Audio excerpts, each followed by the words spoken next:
Thank you so much for coming. Praise God. Can we close our eyes for a moment? We were singing just now, Lord, I am not alone. I am not alone. You are with me and you will go with me. You are my Savior. You are my healer. You are my refuge in this storm. Lord, even though I go through the deep waters, I shall not be drowned. Even though I go through the fire, I shall not be consumed, because you are with me. This morning, O Lord, as we are gathered here, speak to us how we can have victory in our life. It is you, O Lord, who has won the battle for us on the cross. You have done everything from your side. All that we need to do is from our side. So speak to us, Almighty God. In Jesus' name we pray. Amen. Amen. Praise the Lord. So, how many of us want victory in life? Nobody? How many of us want victory in our life? Victorious. All of us. Do you believe that God will give you victory? Yes. Yes or no? Yes. What about you, Noni? Do you believe God will give you victory?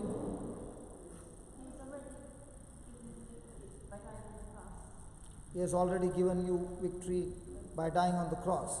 But how are you going to experience the manifestation of that victory? Receive it by faith. Receiving it by faith. Okay, let's go to 1 John. Can you hear me, or should I go on the mic? No, fine, this is better. Let's have a check. Which one is clear? You standing here. Me standing here is not clear. Because when my brother was speaking, even I was feeling I could not understand it. Hallelujah. Can you hear me? Yes. I'll have to use more energy in this, but as long as you can hear clearly, that's very important. Amen? So let's go to 1 John chapter 5 and verse number 4. The word of God says, whatsoever is born of God overcomes the world. And this is the victory that overcomes the world. Now the question is, are you born from God, or are you born from your mother's womb? God.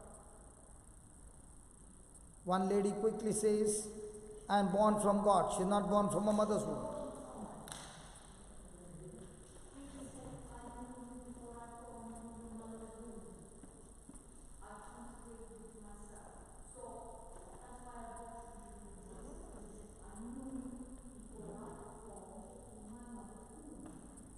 So are you born from God or born from your mother's womb? Okay. Now, according to the scriptures, there are two births. One is the birth that Nicodemus came and asked Jesus, and Jesus said, to enter into the kingdom of God, you got to be born again. Yeah. Can you come here, please? Please. Because you know, when you're speaking, the mic won't pick up. Please, sister, when you're speaking, the recording, your voice will not be picked up. It will be great advantage if you sit down here, please. Can you please? Please? Come on. We can't hear you also. Come from. So you can't hear me and it's all right. And Jesus said, those who have ears hear. So if you can't hear, it's no use. Okay, praise God. Okay, let me talk to you. Nicodemus came and said to Jesus, how can a man enter the kingdom of God? And Jesus said, unless you are born again. So Nicodemus asked Jesus, should I go back to my mother's womb? And Jesus said, no, no, no. You got to be born again by the Spirit and water, and that water is the Word of God. The Word of God is the water that cleanses our soul. Now, we are born from a mother's womb, and when we are born from a mother's womb, we are born with a nature to rebel against God. So every child born from a mother's womb is born in the kingdom of darkness. And that is why we want the child to be baptized. What happens in baptism is, on behalf of the child, the parents begin to profess that this child belongs to Jesus. But there comes a time when the child grows and the child has to make his own decision, where he confesses, yes, Jesus is my Lord, God and Savior, and I believe that Jesus died for me on the cross, he was buried, and God raised him from the dead. Now, this believing of the gospel, has he seen Jesus in flesh and blood? No. Then how come he can believe the one whom he has not seen? He has to make a choice to believe in the scripture. The moment he makes that decision to believe in the scripture, that believing activates the Spirit of God, and the person instantly gets born again. Now, what is the symptom of a person who is getting born again? On the day of Pentecost, the apostles got born again. And when they got born again, the Spirit of God gave them a new birth. The Spirit of God came and dwelt in them. The Spirit of God gave them deep interpretation, understanding of spiritual things. Unless a person is born again, he can never understand the scriptures. When a person understands the scriptures, every day his life is full of signs and wonders and miracles. Hallelujah. And we are going to see it happen right before our eyes. These miracles take place when a person starts believing the scriptures. Praise God. So the challenge is not how much can I get from God. The challenge is how much can I believe the word of God. So the Bible says, when a person is born again, a change has taken place, and this change has taken place by the power of the Holy Spirit. And this is purely a gift of God.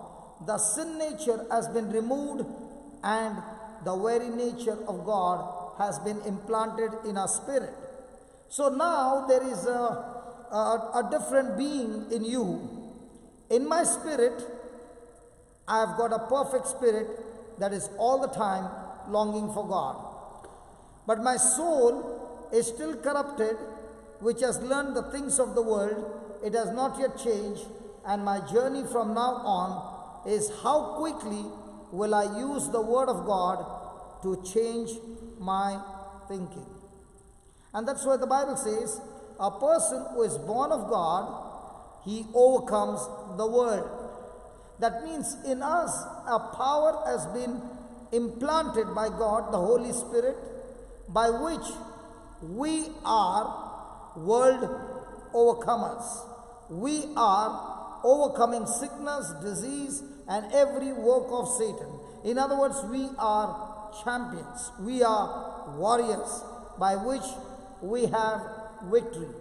But the question comes, if God is saying, I am a warrior, I can overcome sickness and disease, I can overcome the unclean spirits, I can overcome every work of Satan, then why is it that my life is still a life of pain and sorrow? Why is it that I do not see the manifestation of God's presence in my life? Why is it that I'm praying and praying and nothing seems to happen? My life is still the same. The Word of God says, this is the victory that gives you the power to win. And that power is called as your faith. Hallelujah. Once you get that every time I lose a battle in my life, it's not Satan, it is not God, but it is my own fear. Are you understanding? Hello, are you understanding? Have you ever heard Jesus saying to somebody, your prayer has healed you? No. Have you ever heard Jesus saying, I have healed you? No. He always says, your faith has healed you. So if I don't understand what is faith, I will be saying I got faith, but still I am being deceived and my life is still a misery. This afternoon, before we have the adoration, I'm going to call some people who have got different kinds of sicknesses after making you understand what is faith, and instantly you'll see your faith brings healing of any kind of sickness and disease. Is it a fair deal? Praise Jesus. Hallelujah. Hello, is it a fair deal? Yes. I'm not come here to show you how intelligent I am. I've come here to show you how you can operate in by faith and get signs and wonders. Jesus, when he preached, teached, and there were signs and wonders following him. The Pharisees preached and nothing happened. The scriptures were the same, but the results were not the same. Jesus preached in his hometown, and the only people who did not receive anything from Jesus is his people in his hometown. Why? Because instead of believing what he said, they were offended. And Jesus marveled at their unbelief. Amen? So let us not be people of unbelief, but let us be people of belief. Now let us study this topic called faith. Have you heard the word faith before? Yes. Now there are two kinds of faith. There are two kinds of faith. One is the natural human faith, and one is the faith that comes through scriptures. So let us take an example. Supposing you had 10 pounds in your purse, and there was a poor man and he was hungry. So you took your 10 pounds and spent 7 pounds in buying some food for him. Now how many pounds are with you? Hello, you don't know mathematics?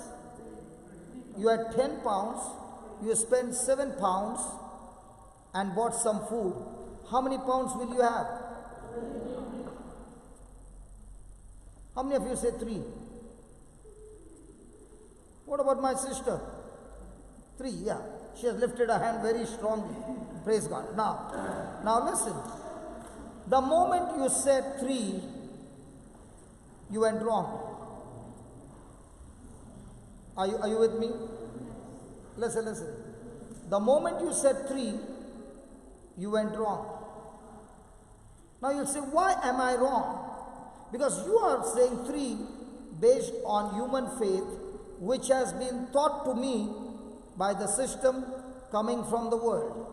When I was in school, I was taught mathematics. When you have 10 pounds and you spend 7 pounds, you will have 3 pounds. Is that right? But the faith that Jesus is talking about is not the system of the world, but system that comes from the Word of God. So let me read a scripture and then let's see how much is 10 minus 7. Are you ready? Okay, let's go. Luke chapter 6.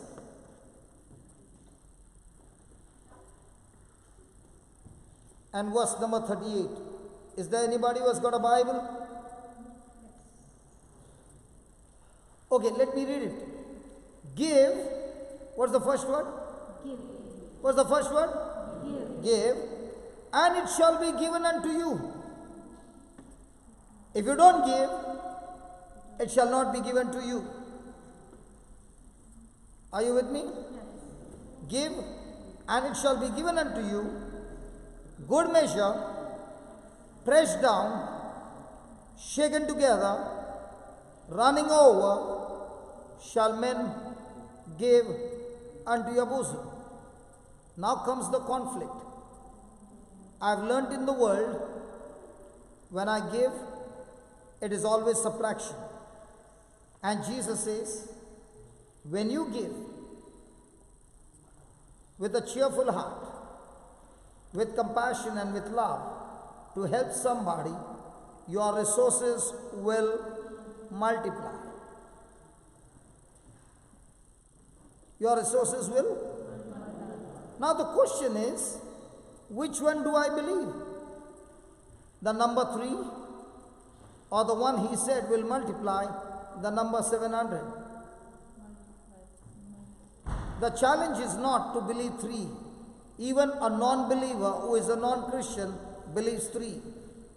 The real challenge is, because I am a Christian and a follower of Jesus, I choose to believe His word, even though every physical evidence, every senses is saying the answer is 3. So when I believe in 3, it's called as a natural human faith. But when I choose to believe the number 700, why do I believe 700? Because the scripture says so. That's when I'm going from the natural to the supernatural. So I can be praying the whole day, but yet keep believing 3, there is no result. But the moment I shift from 3 to 700, now my life is moving into the supernatural. And that's why in the Bible it doesn't matter how much you know the Bible. It does not matter. What matters is how much you believe the Bible. Who had more scriptures in their heart? Who knew more scriptures, the Pharisees or the fishermen? But how come the fishermen could do amazing miracles and the Pharisees could not even heal a headache?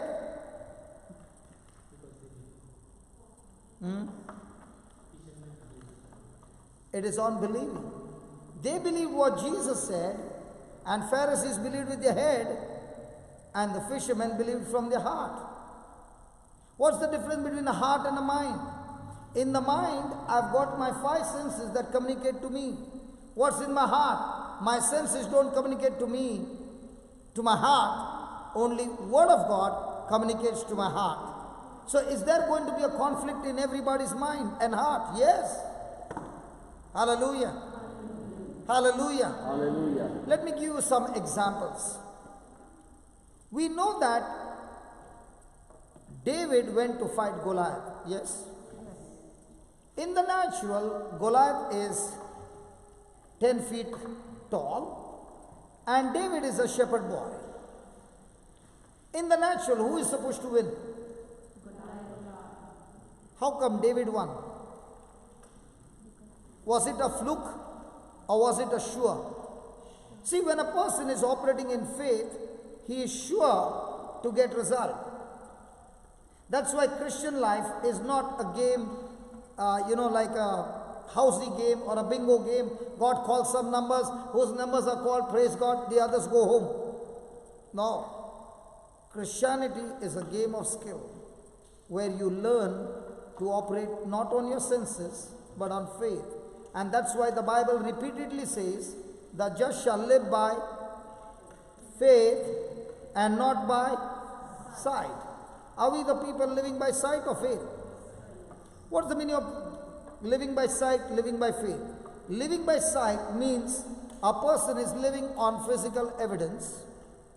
Living by faith means a person is living by spiritual evidence called the Word of God. So if you check your life, you will come to know which power are you operating in.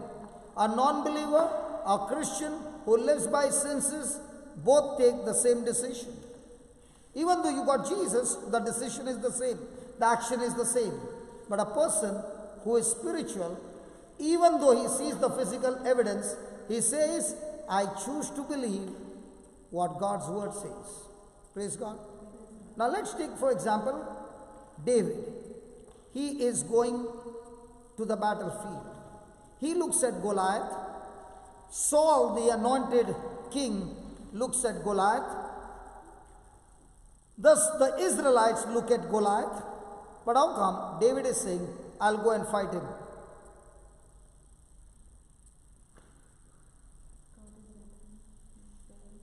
God is not with Saul. God is not with you. God is with everybody, but the problem is, am I with God? Hey, listen. God is with everybody, but am I with God? For example, the mobile network company, his signal is strong. But the question is your SIM card connected to that network? If your SIM card is on airplane, you can make as many calls, you will never get connected. So the question is not whether God is connected to you. He is all the time connected. But the question is, are you connected to Him? And the only way that you can get connected to God is not by your feelings and sensation, but by the Word of God. That's why Jesus said to the Samaritan woman, He said, true worshippers will not worship me in Jerusalem or on this mountain or that mountain. True worshippers will worship God in spirit, not with soul, not with feelings, but with spirit and truth. What's the truth? The Word of God is the truth. Hallelujah. So how do I worship God? With my faith. Amen. So let us study this. How did David know that he's going to win the battle? Can somebody tell me? That's right, by faith. But listen, whenever you say faith, are you living in a house? Are you staying in a house? No. Are you staying in a particular house? Yes. Do you have a document for that house? What if I come and say, this is my house? You got a document. What is the document saying? That is your house. But without a document, can you have any evidence? No. So also, when you come and go for a battle, there has to be a document to fight the battle. When Satan came and tempted Jesus, he used the document saying, it is written. It is written. Every time Satan spoke something, he said, it is written. He just did not fight the battle. And when he kept using faith, the devil fled from him. Amen. So what was that faith that David said, I can win this battle? Let us go. Let me show you. 1 Samuel, which chapter it is? 16 or 17?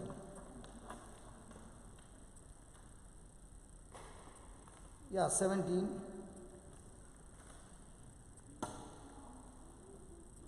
Verse number 26. Now here's a scripture that gives David an assurance of victory. Let me read it and I want you to give me the answer. See, why I'm asking you questions? Because I'm not here to give you some lecture. I'm here to make you understand the truth. And the Lord says, the truth will set you free. The Bible never says the preacher will set you free. Hello? The Bible never says the preacher will set you free. The preacher's job is to make you understand the truth.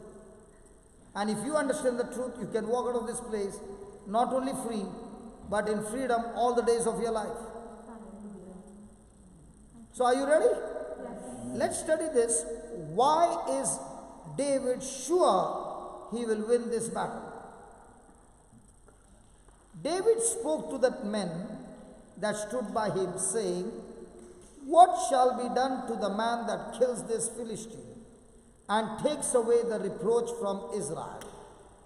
For who is this uncircumcised Philistine that he should defy the armies of the living God? Now listen. The whole nation of Israel is watching Goliath, a giant. But when David is watching Goliath, he is not looking at him with his natural eyes. He is looking with the eyes through the document. In the same way, when I'm going to call you for healing of your sickness, I'm not going to look at you with my physical eyes. I'm going to look at you and show you to look at that sickness with the eyes through the document. Are you understanding? Yes. Okay. So, can you tell me what is that secret over there that David is saying, I will win this match? Should I read it for you again? Yes. And David spoke to the men that stood by him, saying, what shall be done to the man that kills this Philistine? Is David talking about killing the Philistine? Yes. And are the people talking about running from this giant? Yes. Yes. And who takes away the reproach from Israel. For who is this uncircumcised Philistine that he should defy the armies of the living God? The key word here is uncircumcised Philistine. Why is David so excited that this Goliath is uncircumcised? The circumcision was a seal of a covenant that God had with Abraham. And God made a covenant with Abraham saying, you and your descendants are under my protection. Whenever the enemy strikes you, I am your covenant partner who will always show up in the battle and give you victory. Hallelujah. Now what is David saying? Yes, physically he is powerful, but spiritually I am powerful. Why? Because I am circumcised. That means I belong to my God, and the fellow who is coming against me is uncircumcised. Hallelujah. Hallelujah. So according to the covenant, if Goliath has to come and fight against David, he has to fight against God. Paul understood about the covenant. He was all the time boasting of his weaknesses. And that's why he said, I am always going to boast of my weakness. Why? Because when I'm weak, based on the covenant, God's grace makes me strong. So when a person knows his covenant, he does not speak fear. He always speaks the promise of God, and that speaking the promise of God becomes his faith. So he's saying, this Philistine is uncircumcised, and I am circumcised. So I know that before the battle can begin, I am victorious, because my God will surely show up in this battle. Now, did David win a natural battle, or did he win a supernatural battle? Why do you say that? It was a sling and a stone. It was natural. Huh? Hello, did the stone hit him? Yes. So, if a person is an accurate shooter, can he shoot that? So, what was the supernatural? The supernatural was this. Have you ever been in a car? If the driver puts the brake, what happens to your body? Go forward. It goes forward. If the car is stationary and the driver starts with a jerk, where does it go? Where does your body go? Backward. Is that right? So if a person is going to hit you a hard hit, are you supposed to fall backward or forward? Backward. But if you see, Goliath never fell backward. He fell on his face. This victory was not natural, it was supernatural. 2. When Goliath challenged him and said, I'm going to kill you, I'm going to defeat you, what did David say? David said, I'm going to chop off your head. Hey, come on, man. With a sling and 5 stones, you can chop off somebody's head? No way. So what was David speaking? His faith. Again and again, David was speaking faith, having no physical evidence in his favor. My friend, when you go through some battles, do you speak your faith or do you speak your fear? And the Bible says a person who is worried, who is doubting, and who is speaking is fear, he can pray the whole day. In James chapter 1, the word says, when a person is doubting, such a person will not receive anything from God. Why will he not receive anything from God? Because fear has never connected you to God. Fear has connected you to the kingdom of darkness.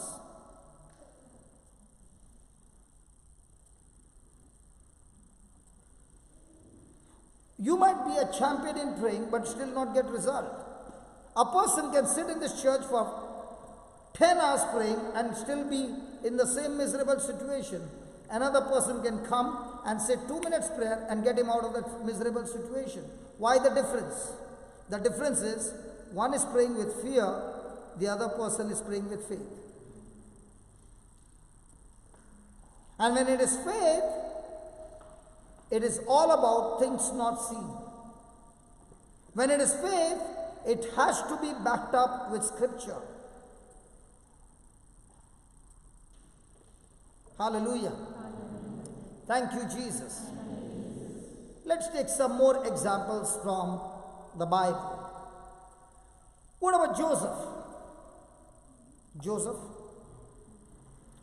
was he given a dream? Yes. Did his brothers hate him? Yes. Did that change and make his life miserable? Yes. No. No. Now I want you to imagine his brother sold him as a slave and he's bought as a slave and is taken into Egypt. A slave would die a slave. So is there any future for Joseph? No. But what did he open his mouth and say? Did he speak? Any fear? Was he angry with his brothers? Why is he not angry with his brothers? Sorry? Absolutely, brother, dream is going to come to pass. But my question is, if a person is sold as a slave, he would die a slave. Isn't it? Come on. Do you know how the kingdom of God works? Go to Mark chapter 4. Let's go to Mark chapter 4 and verse number 26. We are going to learn something very, very beautiful. Are you ready? Mark chapter 4 verse 26. Jesus said, so is the kingdom of God. If any person wants to see victory today, listen. I don't want you to get distracted. If any person wants to see victory today, the system, how the kingdom of God works, Jesus is giving us the secret. That's what he said. So is the kingdom of God. As if a man should cast seed into the ground. So how does the kingdom of God work? It works through seed. And this seed has to be cast into the ground. Then he should go to sleep. And should sleep and rise night and day. Now did he say, after casting the seed into the ground, he should go to sleep worried? No. How do you go to sleep? Worry. Supposing you had a problem and you took a scripture, 1 or 2 or 4 or 5, and you began to believe those scriptures, and now when you went to sleep, are you tossing like a fish this side, that side, with something running in your mind? When was the last time you got worried? How many years back?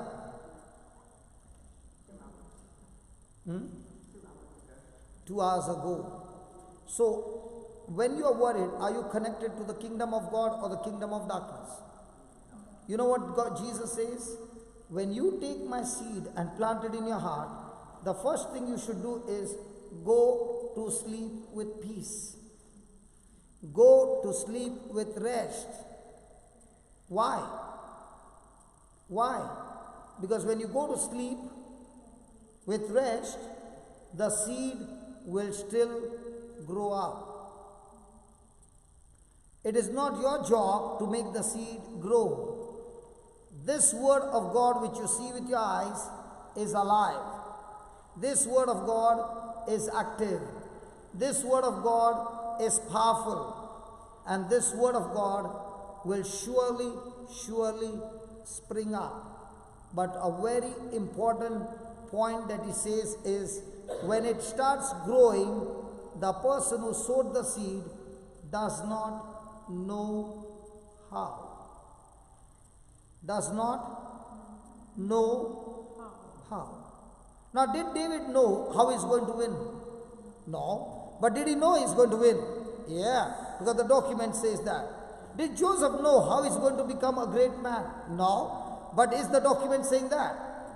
In our life, are we all the time interested in such questions?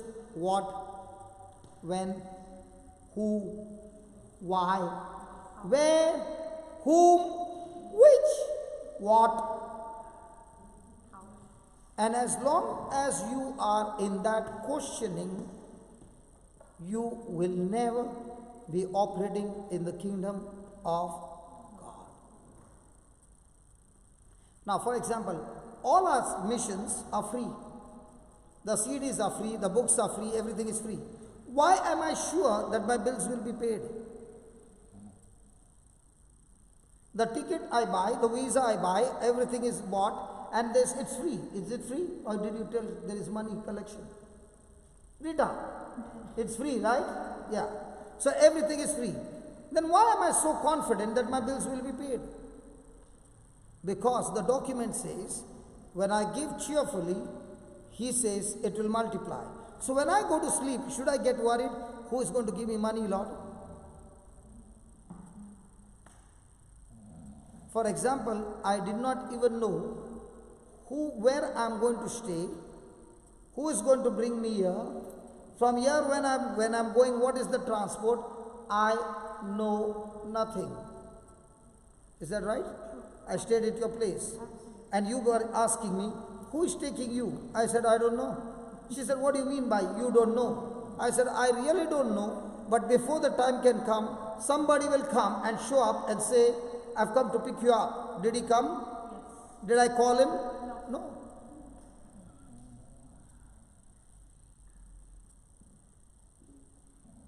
Because once you plant the seed, your job is to go to sleep in rest. Do you know why the Israelites could not? Now you might be saying he's sleeping. Let me tell you. Yesterday morning we started at 10 o'clock. Before that we were in Swindon. There also we had till late night. We preached the whole day. The whole night he was preaching. This morning again he was preaching. And now he's taking his rest. Because he's saying, when you are preaching, when your turn is over, I have to get ready. How many hours he preached? Might be 22 hours. Now, does it make a difference? Because a person who is living with the anointing of the Holy Spirit, he doesn't live a natural life. He is living in the supernatural. You will see me, yes, you might be feeling he's snoring, I understand. But listen. But what about the work that he has done and he's sleeping at rest? And I'll tell you, the moment he gets up, there will be so many calls lined up and you will see him talking, not wasting even one moment, because he's saying, my life is a seed. And I have to plant that seed in somebody's life, and by evening he'll be giving me a list of people whose life got changed, those who got healed. Hallelujah. And when I see him sleeping, I'm saying, good, he is resting. And then you will see me doing the same. Because we preachers are also human beings. We operate in the supernatural, but then comes a time when the body says, I want a recharge. Hallelujah. Thank you, Jesus. Now my question is, do we go to sleep without worry? And if you're sleeping with worry, my friend, no matter how many years you pray, your life is still miserable. You cannot get victory. For small things, you will be full of worry and fear. Hallelujah. And when you look at the life of Joseph, every time he's going through opposition. But in every opposition, he's holding on to that promise of God. God, I don't know how it is going to work, but I do know one thing. You have promised me, and I believe in that promise. There's a lady who's going to walk in now. She's just parked the car. She's been born where she cannot walk. And last night was it? Shepherd Bush? Last night, she was walking without the crutches for more than 10-15 minutes. And she said, I have not walked like this. Now, isn't that a joy? We are talking about something supernatural. We are not talking about something natural. And this supernatural is not only for the preacher, it is for everybody. Amen. Then you will say, why is it not happening through me? Because you got unbelief.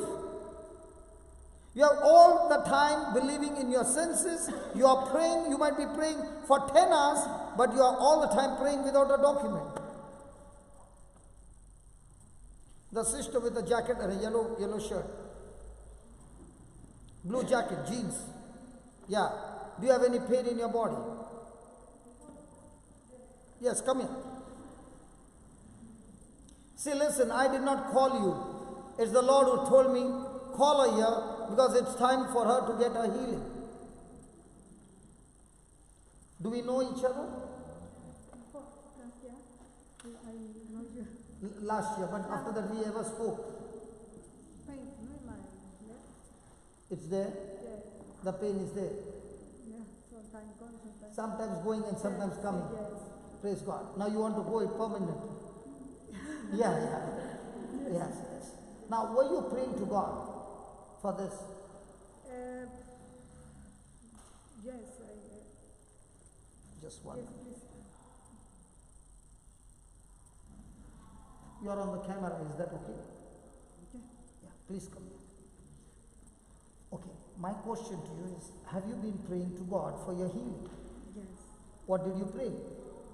In Spanish, I speak Spanish. You speak Spanish. Yes. It doesn't matter. In Spanish, what did you pray? Blood price. Heal me. Heal me, yes. Lord, please heal me. Yes, Lord, please heal me. Yeah. Now, when you said, Lord, please heal me, according to the scripture, it was wrong. So we will make the correction and the pain will be gone. Is it a good deal? Yes. Hello, is it a good deal? Yes. Is she your friends? Yes. They are all your friends? Yes. So have you made a plan before that you come and stand here and when I pray you say you are healed?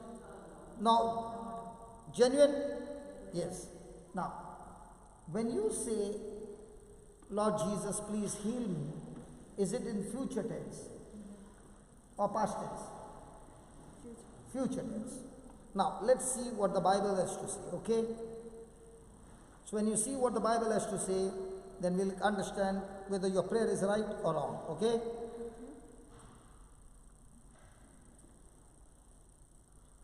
Who his own self bare our sins in his own body on the tree, that we being dead to sins should live unto righteousness, by whose stripes you what? You were healed. So is it past tense or future tense? Past tense. Good. Past tense. So according to the Bible, it is past tense. And you are praying in the future tense. So are you both agreeing? Wrong. Wrong. Yeah, Wrong. Now you will say, but brother, I got pain. So how can I say I don't have pain? Correct? That would be a lie. Correct? Correct. Now when you got pain and the Bible says you were healed, now this is what is a spiritual truth, that is a physical truth. Yeah. Okay. You remember the 3 and 700? Yes. Now which one do you want to agree, 3 or 700? 700. 700. So which one you want to agree, the physical or the spiritual? Spiritual. So according to the spiritual, God will heal you or God has healed you? Heal you. No, God Has healed you. has healed. Correct? Correct. Now I'm not going to touch you. Close your eyes and say this, Lord Jesus, Lord Jesus, thank you for making me understand thank you for making me understand the truth. that truth. All this time, All this time, I believed in faith, I believe in faith, but I did not know but I didn't know. I was living by sight I was living in by sight and not by faith. and by no by faith. I was living by the sensation, I was living by by the feelings, feelings, because I still can feel the pain. but I still can't feel this pain. But now I choose But I choose to agree with you to agree with you that you have already healed me. that you are healing. When your body was wounded When your body was wounded for my sake, for my sake, by those wounds, by those wounds, wounds, my body my body has received has received a complete a healing. complete healing. Therefore, Therefore, in the name of in Jesus, the name of Jesus, I declare I declare all my bones, all my bones, muscles, muscles, ligaments, ligaments, tendons, tendons, nerves, nerves, cartilages cartilages are all aligned, are all aligned, reconstructed, reconstructed, restored, restored, relaxed, relaxed, and I'm completely and set are free. completely set Free free. in the name of In the Jesus. name of Jesus, The spirit of infirmity, the spirit of infirmity of infirmity is cast out of my body is cast from my body, and I'm completely free. and I'm completely free. In Jesus' In name. Jesus' name. Thank you, Jesus. Thank you, Jesus. I am completely healed. I'm completely healed. Amen. Amen. Now move your legs. Is the pain there now? Move your body. Is the pain there now? No. Is the back there? No. Back is not there? No, so right. So, But back is there. yes, sir. No, the back is there. Yes. The bones are there. No. She has got problem in English. Yeah, no. Okay. Okay, Back is good. yes, good. It's good now. No pain. No. Okay, just let me check. Give me a hand. Turn. Good.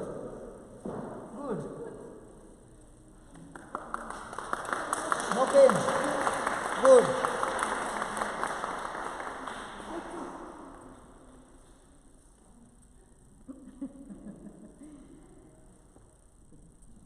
Was that easy? The one in white. Come here. Does she speak English? You are all from Spain? What do they speak? Colombia. Come. What problem you got? Choke. Huh?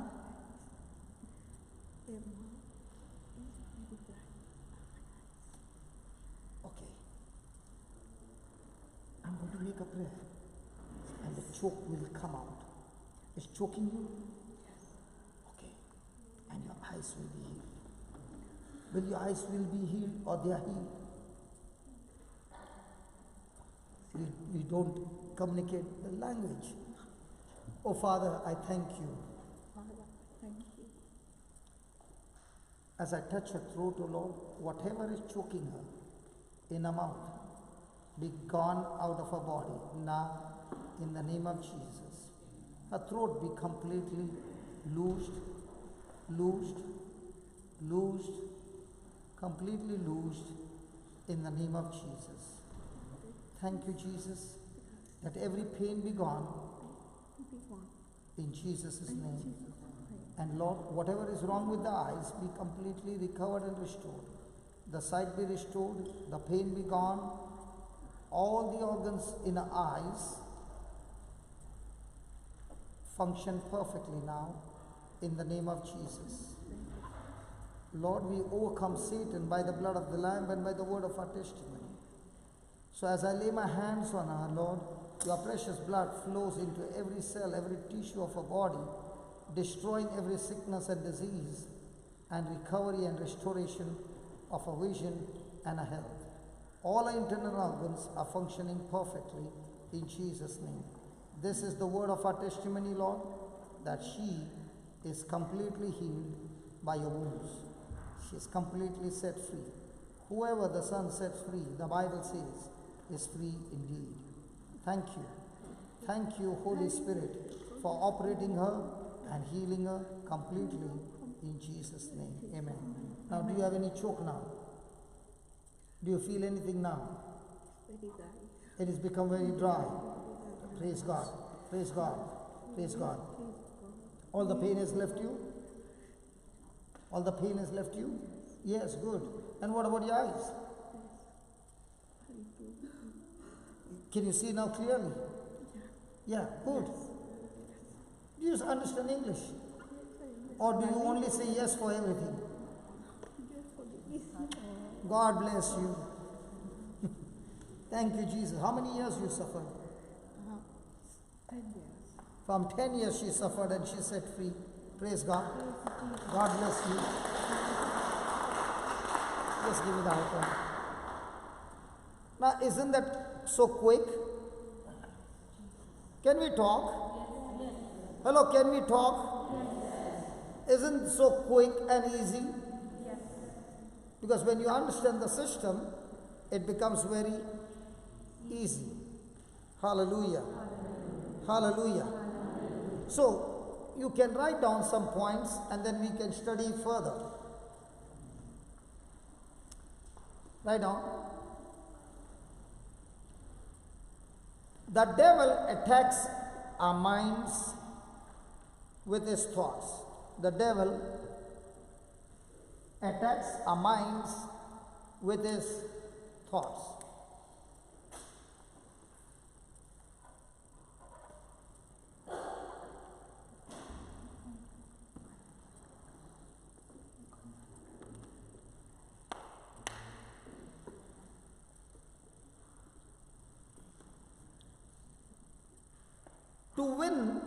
To win, we can bring our thoughts. To win, we can bring our thoughts in line to God's word. We can bring our thoughts in line to God's word. That is 2 Corinthians 10:5. We must fill our mind. We must fill our minds. We must fill our minds with God's word. We must fill our minds with God's word so that we can take authority, so that we can take authority over thoughts, so that we can take authority over thoughts from the devil.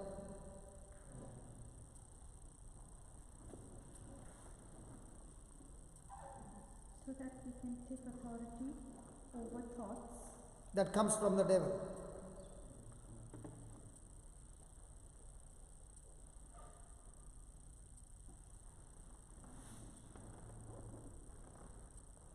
God wants our spirit. God wants our spirit, soul and body. God wants our spirit, soul and body to be at peace. To be at peace. Which means to be complete. Which means to be complete and whole. Which means to be complete and whole.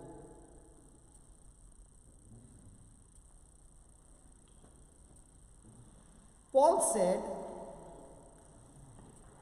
said, he lived in a body.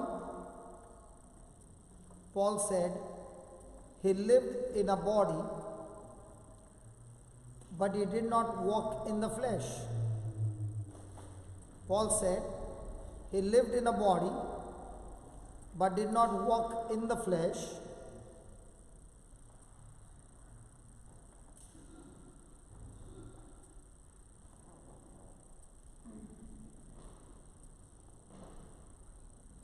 To war in the flesh,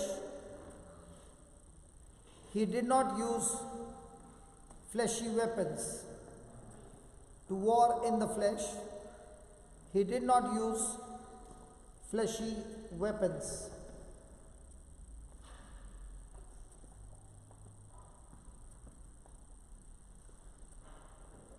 When our spirit is born again,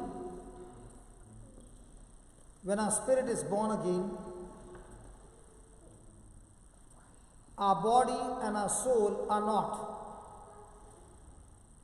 When our spirit is born again, our body and our soul are not.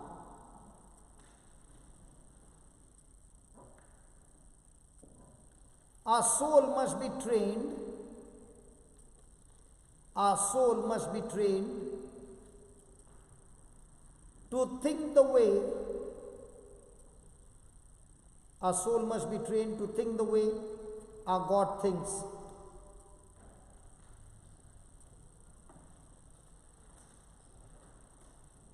Praise God. Okay. The first line you wrote is the devil attacks our minds with his thoughts. How did he attack Adam and Eve?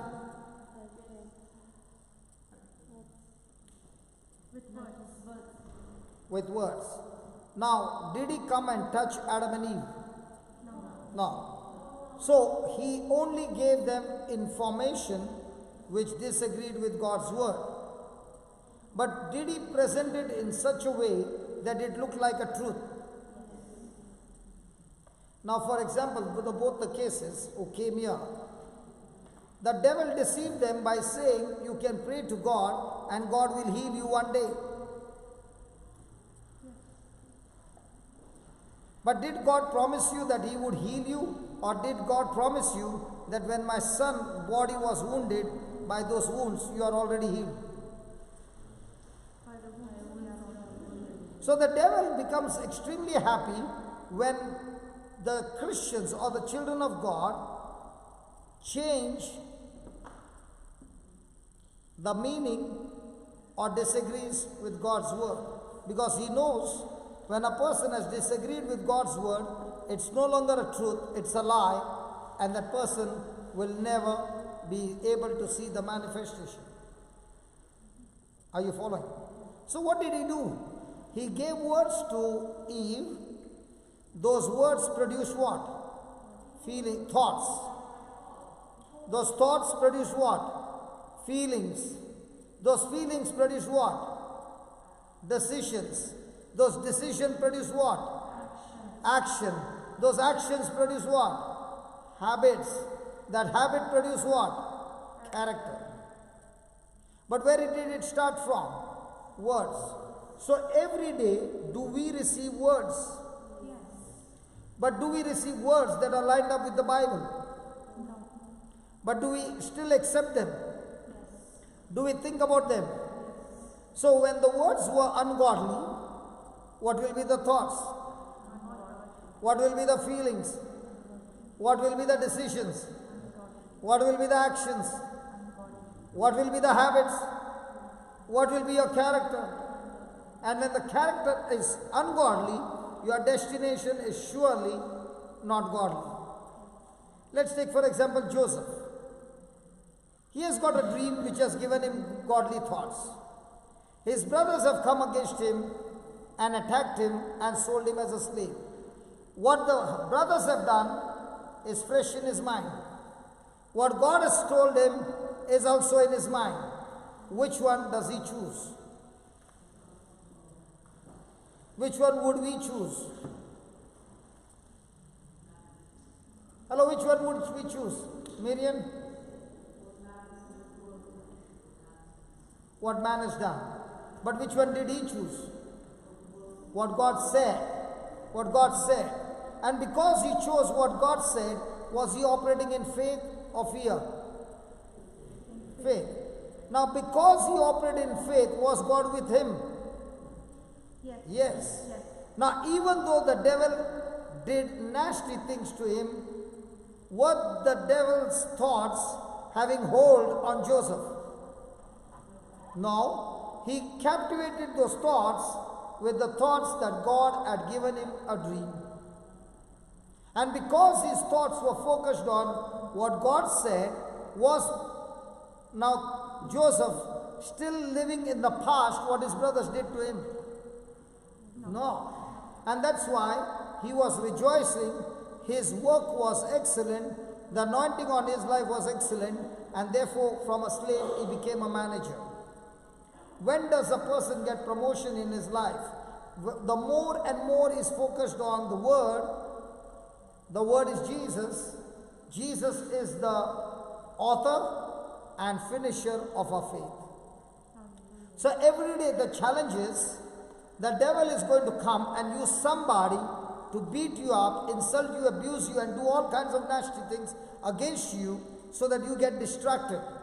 And your battle is, go ahead devil, go and do your best shot, but I've got to tell you, I will still focus on what Jesus told me. All the beautiful ladies, have you ever seen your husband watch football match on a TV? Yes. When he is watching football, can he see you? No. Can he hear you? Even if you touch him, can he feel you? No. Why not? Because he is so focused on that screen. In the same way, when you are focused on Jesus, in the same way, now no matter who is coming and tickling you or calling you all with bad names or insulting or abusing you, you are so focused on Jesus that you cannot see him. Hallelujah. If I change my glasses and I put black glasses, how will I see you? Black, good, good. If I turn it into green glasses, how will I see you? If I turn it into red glasses, how will I see you? If I turn these glasses into Jesus glasses, how will I see you? Jesus. So the problem is with the glasses that we wear.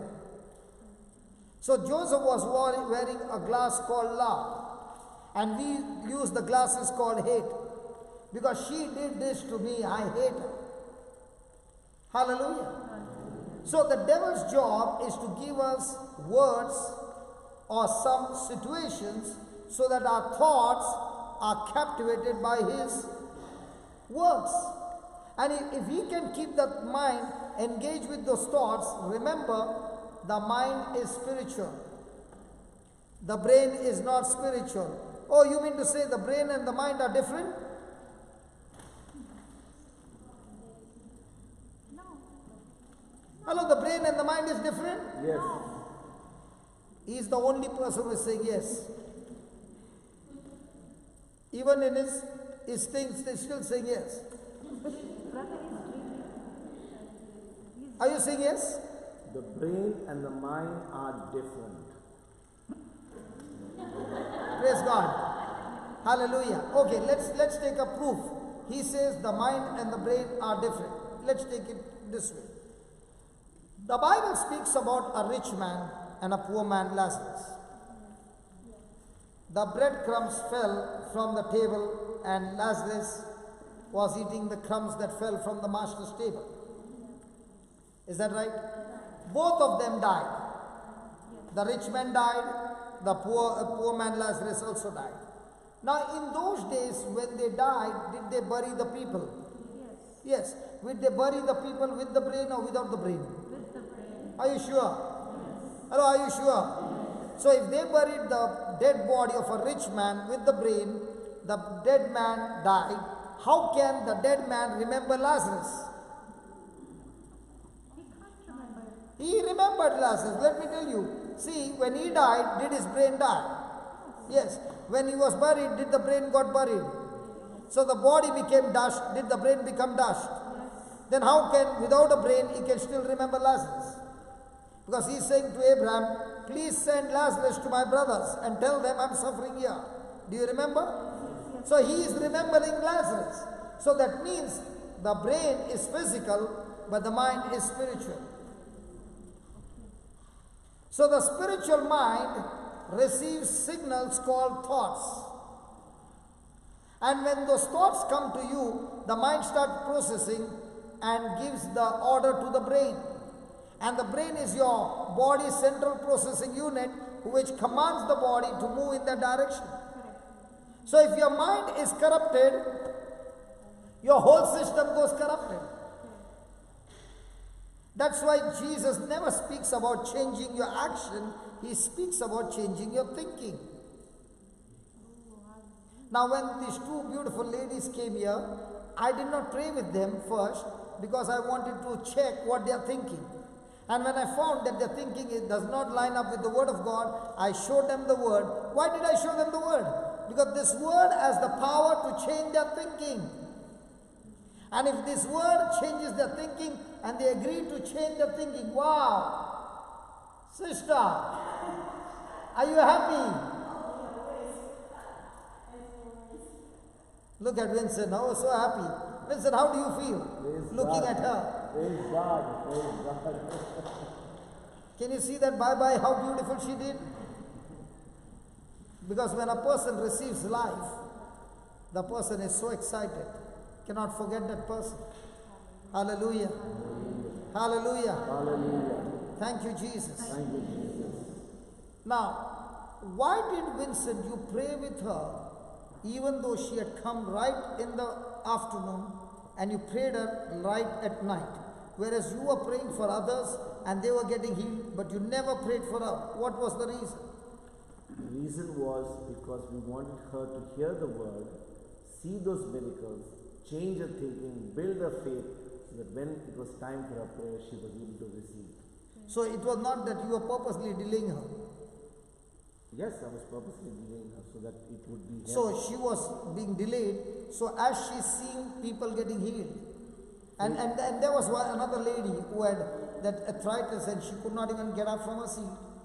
And after the prayer, a phone call came. She literally jumped out of the seat and began to run. And we all saw, and the whole class became, because we all saw her straight away jumping at a high speed. Praise God. Now, the reason he kept her waiting till night is because she is watching people getting healed. She is watching, she is hearing, the Word of God is changing her thinking. The more and more her thinking is changing. You also shared your testimony that you were walking this way and now you are walking tall and you are growing more taller every day. Praise God. Becoming straighter and straighter. Hallelujah. The bones which were bent have become straight. Why did it happen?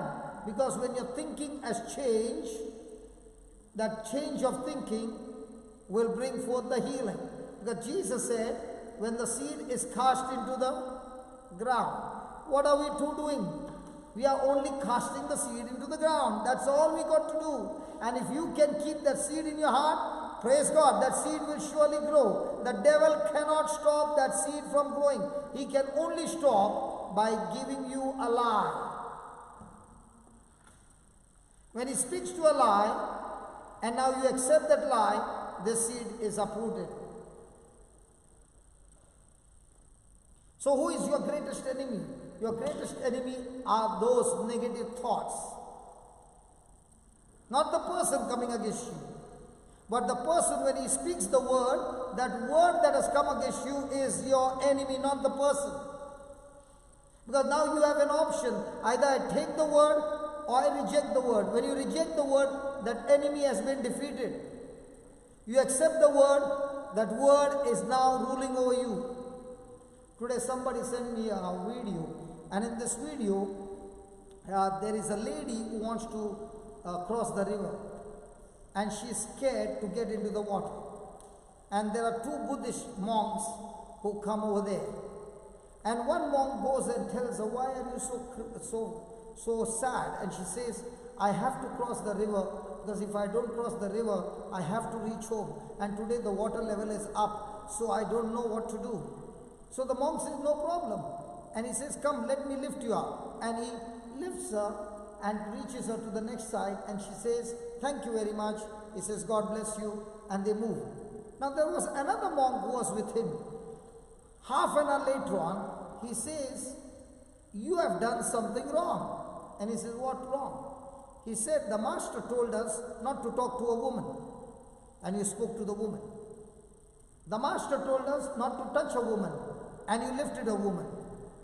You are doing so, you have done so much wrong. And he said, listen, I did it, but I don't have it in my mind. You did not do it, but it's still in your mind. So where's the problem? Hello? I did it to help her, and when I finished helping her, she's gone out of my mind completely. It's washed. You did not help her, but she's still in your mind.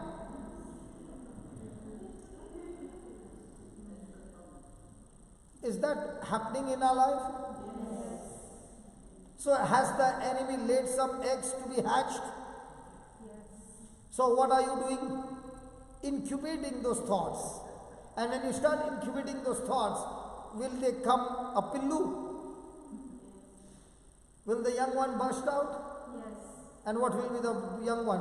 A godly or a most ungodly?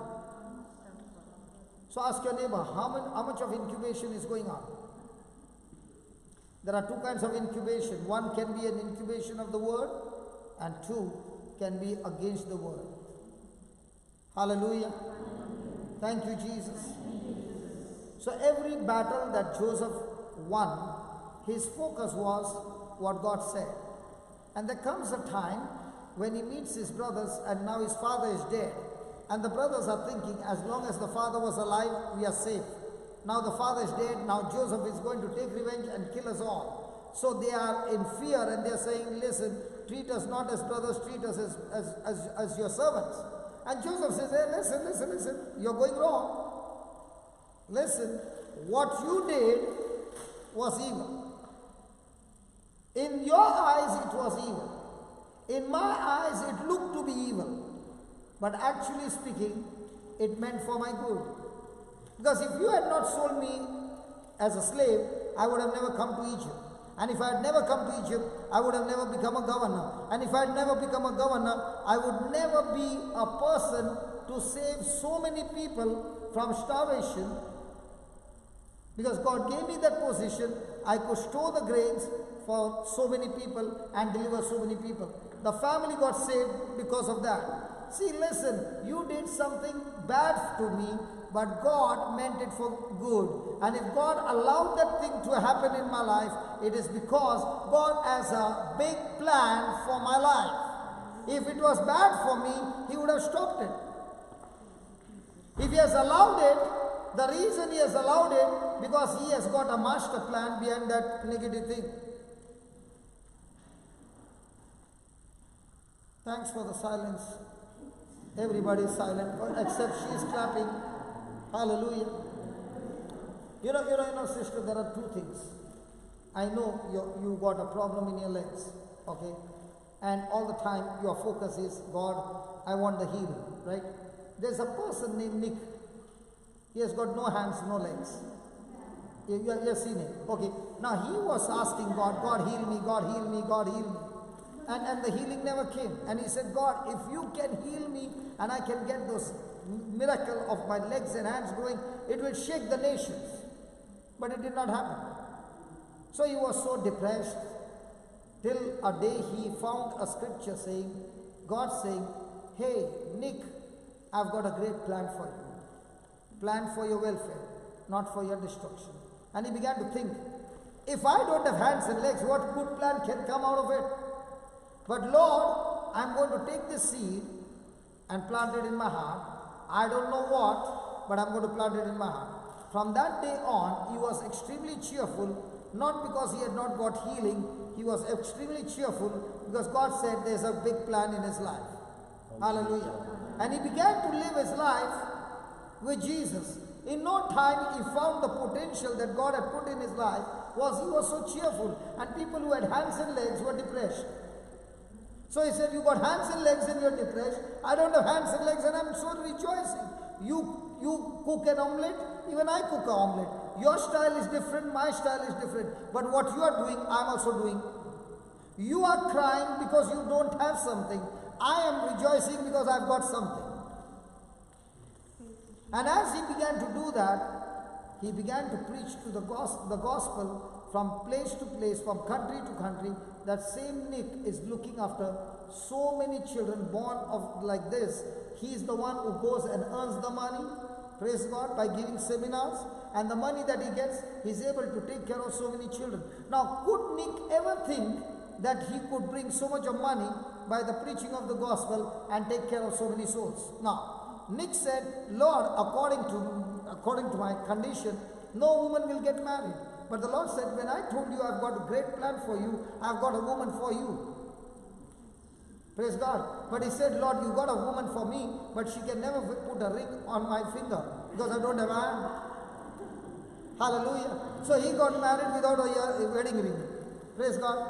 And then, after getting married, he also got children. And the children are healthy. Hallelujah. Now, did he live his life with what he doesn't have? Or did he live his life with what he has?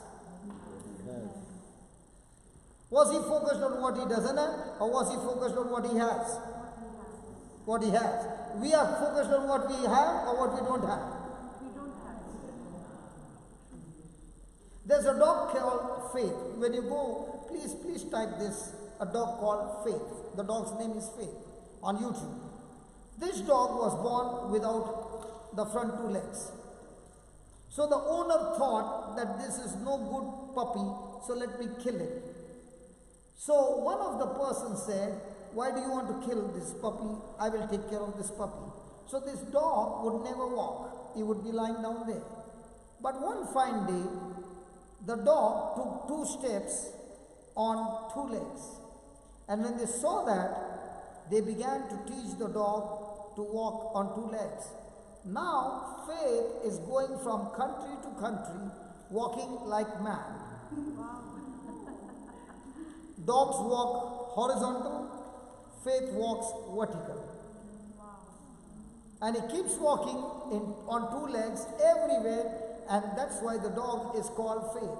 Now, is Faith depressed because he has no 2 legs? No, he has got 2 legs and 2 legs are missing. So he came up with a new strategy. If all dogs are walking horizontal, I can still walk vertical.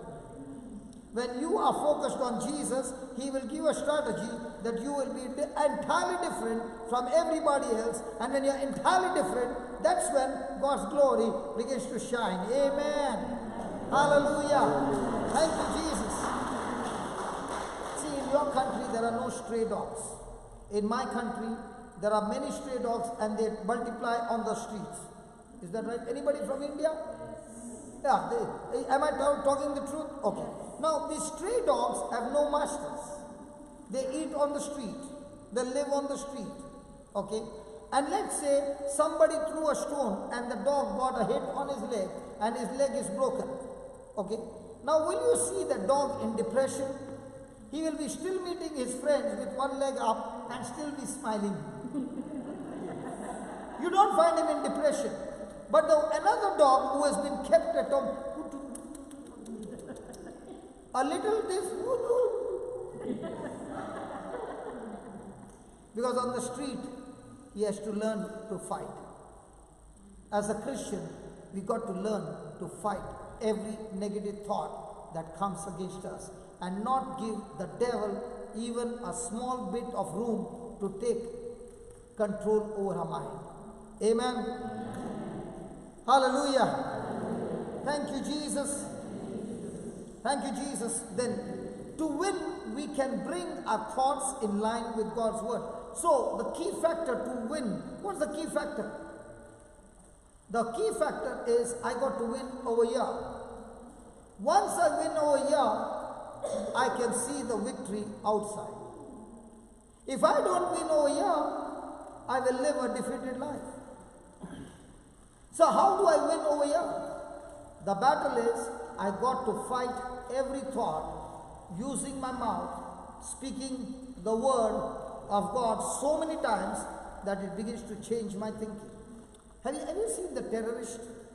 Yes. Suicide bombers? Yes. They put the bomb and they go and kill themselves. Yes. How do you think they get into this? They are given a slogan and they keep on repeating that slogan day and night, day and night, day and night. And as they keep on repeating those words now have captivated their mind. Now when the time comes, that word has taken control over the mind, and the mind has taken control over the brain has taken control over the body, the person begins to do those things. When you, from India again, the Indian Army, okay, the soldiers are trained with slogans. There's always a slogan. For every group, there is a different slogan. And the leader will give them a slogan. He can say, whether I live or die, but I will go to the enemy's field and hoist my flag. Now, when he is repeating every day, and the day comes that he has to go into the battle, he knows he is going to die. At that time, he is not thinking about his wife or children. At that time, that word empowers him, strengthens him to go and finish his enemy.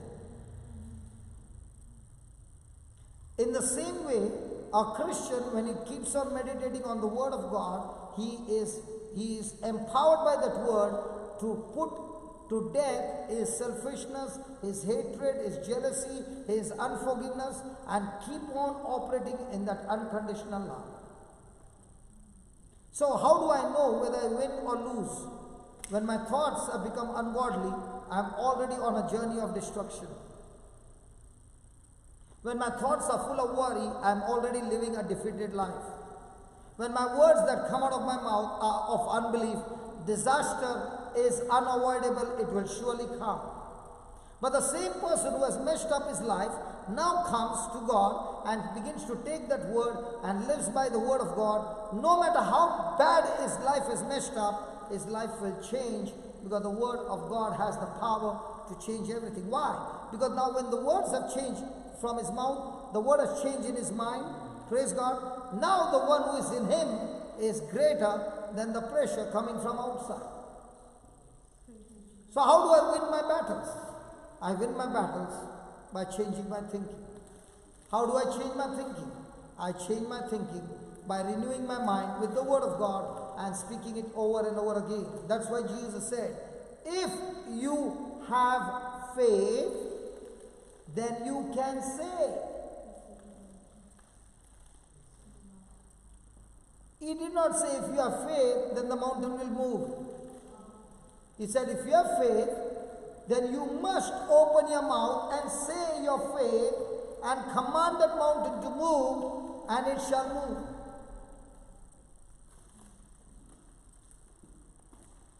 So before you say to the mountain to move, you must be sure that your words coming out of your mouth has the capacity, the ability to move mountains.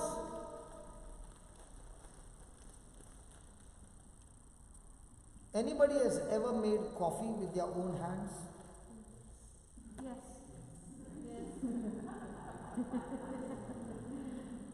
Anybody has made coffee with their own hands? Yes. Before you add milk or sugar, is it extremely bitter? Yes. Now when it is bitter, will you put salt or sugar? Sugar. When you put sugar, do you pray to God for the coffee to become sweet? No. But when you put the sugar and you stir, are you sure that the coffee will be sweet? 100%. Somebody says 100%. What about the others? Hello, what about the others? In the same way, listen. This is how the Lord teaches me. When a person comes out and I'm using the scripture, in my mind, I'm putting sugar. In her bitterness. Means what? I'm putting the corresponding scripture for a situation. And once I put that scripture, I'm stirring it with thanksgiving. Now I'm saying, Lord, just as sugar makes the coffee sweet, this scripture will go and kill that sickness and set this person free, because your scripture that goes forth will never come back empty. Hallelujah. Now what have I done? Change my thinking. So do I need to see how bad she is? No, I don't even have to see that. I need to see how powerful the word of God is. Hallelujah. Hallelujah.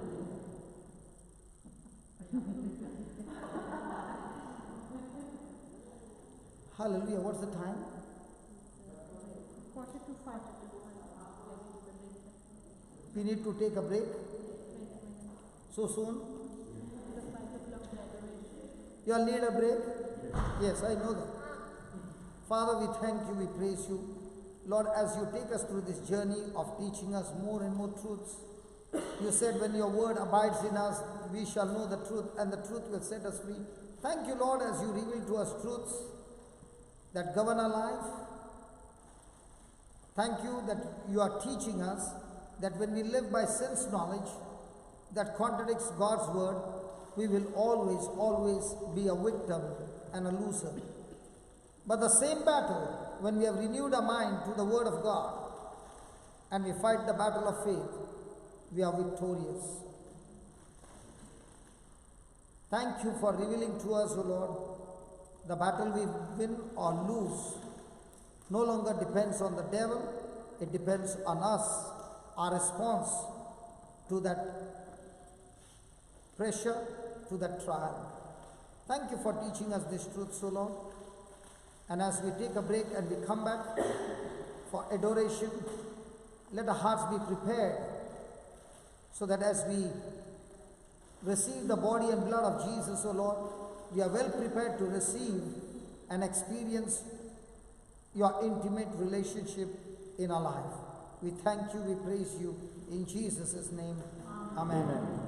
So we take a break for 15 minutes and we'll be back for adoration. Hallelujah. Vincent.